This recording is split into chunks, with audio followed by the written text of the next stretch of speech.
Live from Saskatchewan, this is The Sask Show with Lindsay May. 1, 2, 3.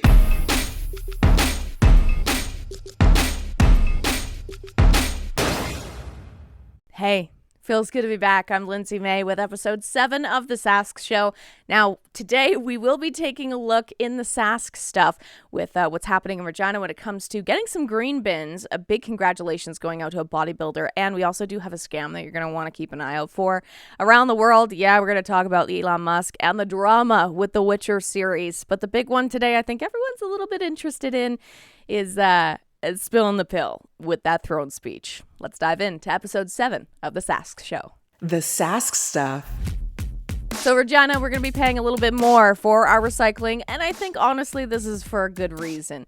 City Council voted on Wednesday to actually bring in green bins. For those who don't know, green bins actually are for food waste, so composting essentially. Anything that we're eating and we're chucking in the garbage bin. They're trying to divert waste from the landfill at this point. Why? Well, a new landfill is going to cost us a lot of money, and while I am excited about the prospect of potentially having a ski hill very close to the city, I don't know if I want to be skiing on trash. Let's just put that in there.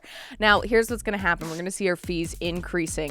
2023 is we're going to see the new green bins, and 2024 we're going to see a cost increase. So taking a breakdown of this, 250-liter garbage cart, $193 a year. And if you want one of those big boys, which is the 360-liter garbage carts, that's $284 a year. Now, that's for all 3 carts. So you're not paying per cart. That's all 3 carts that you're going to be paying for. You're going to see on your bill. Here's the thing is we're hoping to kind of separate all of the garbage and actually use the garbage, the recycling, and the composting. This is nothing new. I've seen this in many other cities. Actually, where I'm from in Ottawa, my mother has a green bin and she's been using it for years and works quite well. They've been doing a good job.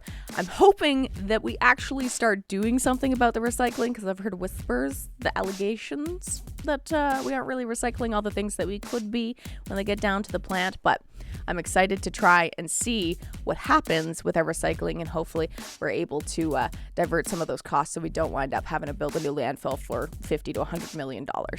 A huge congratulations is going out to Mel Chathasang, as she was actually our very first IFBB Pro certified female bodybuilder in Saskatchewan, and now she has been inducted into the Lao American Canadian Sports Hall of Fame. I didn't realize this was a section, but either way, this is a great honor for Mel, and I think this is impressive.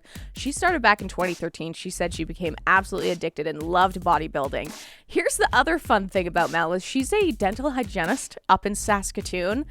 I feel like that's the dental hygienist that you don't say no to at this point. She could probably rip a tooth out in 3 seconds flat. So I really hope that you're getting gassed before you have a tooth ripped out by Mel. But shout out to her. Big congratulations. What an honor to see you inducted into the Hall of Fame. Much deserved. And finally, there's a new text scam that's going around Saskatchewan where they're saying, we'll pay you if you get vaccinated. I'm surprised that they're still attempting this and that people are actually falling for it at this rate, but it's happening.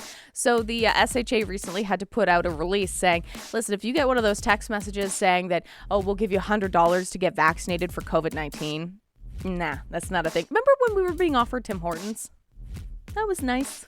You get a donut, maybe a hot coffee.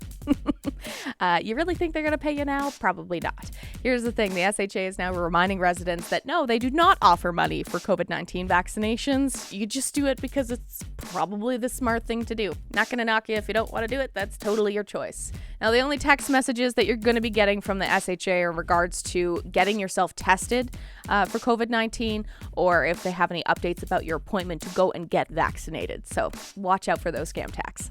She's the friend you should never sit next to at a funeral. You're listening to The Sask Show with your host, Lindsay May.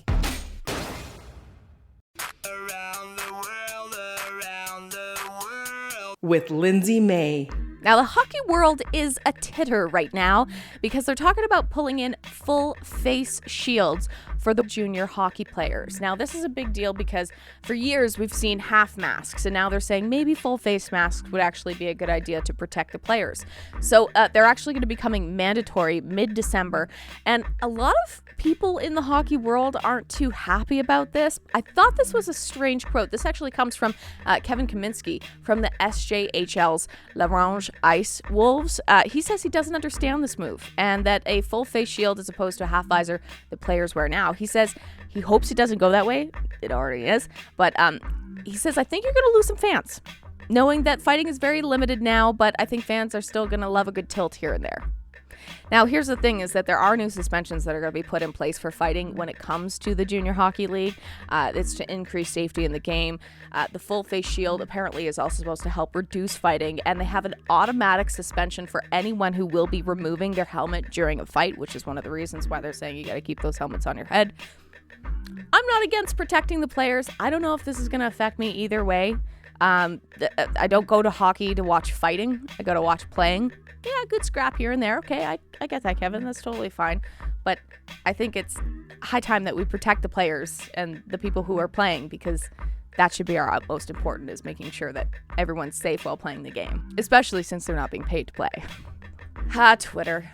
What chaos has been caused. Elon Musk solidified his $44 billion deal with Twitter, and the trolls just came rolling out with some really disgusting language, to say the least.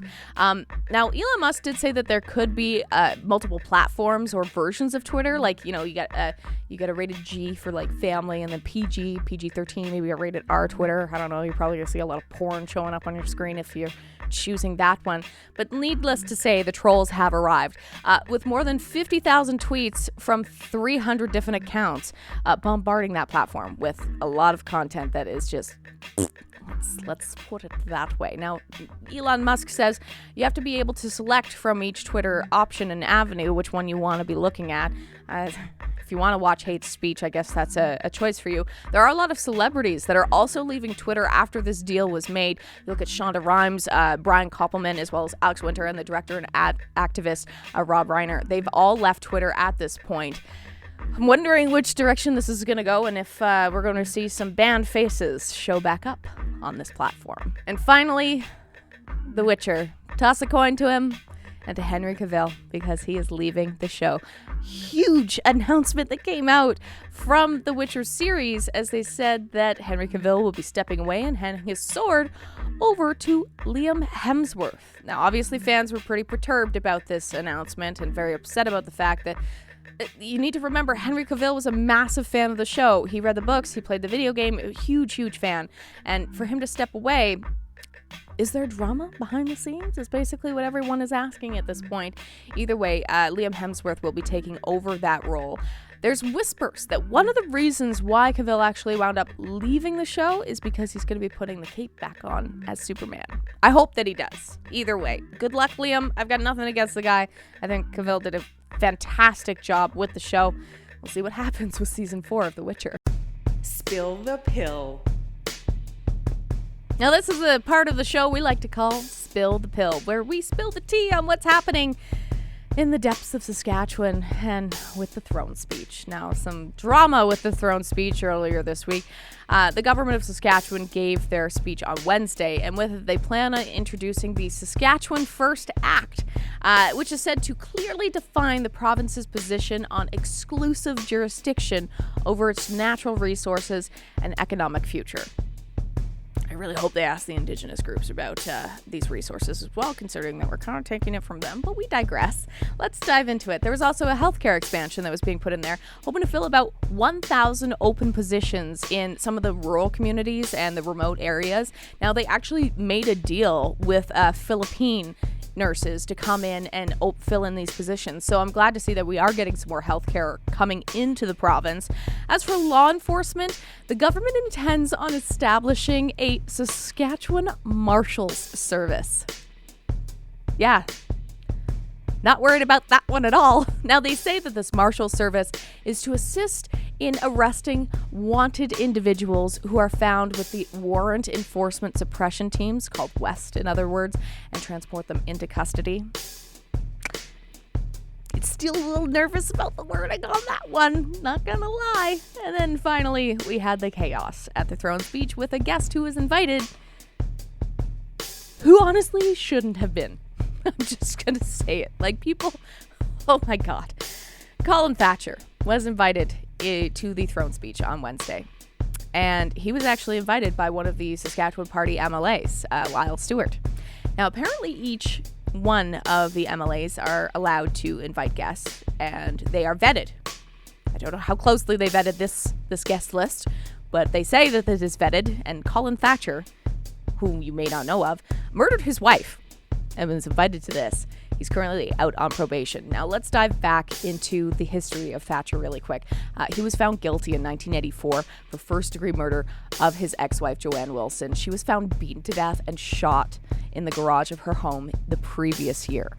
Now, Thatcher was sentenced to life in prison with no parole for 25 years. Now, Canadians, I know, the way that our justice system works is 25 years is the extent of a life sentence that you can get in this country. He was granted full parole in November of 2006. He's a convicted killer at the throne speech, an invited guest. Also, they were doing a tough on crime speech at the throne speech too. So now, here's the thing that got me the most, okay? The Minister of Corrections for Policing, Christine Tell, she was asked about Thatcher's presence, and I quote, she says, "He has a right to be here just like anybody else. He is a free citizen." Guy's on parole, invited to the throne speech. Would you invite a pedophile to the throne speech? Like a convicted pedophile, would you invite him to the throne speech? Do you think that this is a good idea? Regardless of whether or not he is a free citizen, and I don't consider someone who's on parole a free citizen, but we digress. Would you? Probably not. Also, consider this. Too bad his wife could be invited to the throne speech. Because, you know, he murdered her. So, great move, Saskatchewan. Now, the Premier, Scott Moe, did denounce the invitation, saying, "I would not have invited the guy." What happened to your vetting process here, Saskatchewan? What happened, guys? Who took a look at the guest list and thought, I don't remember the guy. He was famous back in the 80s for what he did. How did we miss this person on the guest list? That brings two murderers to the party at the throne speech, but we digress. Just out for a rip, are you, bud? You want to go out for a rip? You want to take a trip? You want something to do this upcoming week? We got you covered. Bryan Adams is going to be performing at the SaskStuff Center in Saskatoon on November 5th. That's Saturday night, so you can still pick up your tickets for the show if you're looking for some great music and entertainment. Or maybe you're just looking for your precious. You're looking for something shiny and something cool. Actually, this is an amazing event that you can be a part of, the Regina Rock and Gem Show. It's back once again, kicks off on Thursday, November 3rd, and you can be a part of this too. Really cheap to get into this. $2 per person, $5 per family, and 5 and under, absolutely free to come to the event. They have minerals and crystals and jewelry from around the world. You're sure going to find something special, and maybe you're looking for something special just in time for Christmas. They got you covered with that. And of course, they're going to have fossils and beads and incredible work from local Saskatchewan people too. So check it out for yourself.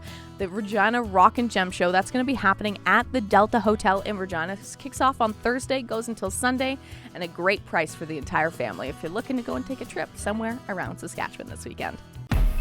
You're listening to The Sask Show with your host, Lindsay May. And that's a wrap for the Sask Show this week. Now, don't forget, you got something you want to talk about? I'm happy to do so with you. Feel free to get in touch with me. Look for The Sask Show online. We're on Twitter, Facebook, Instagram, TikTok, anywhere you want. And hopefully we can get back in touch with you and we can talk a little bit more about what's happening in this beautiful province of ours. See you next week. Thanks for listening. Follow us online at TheSaskShow.ca.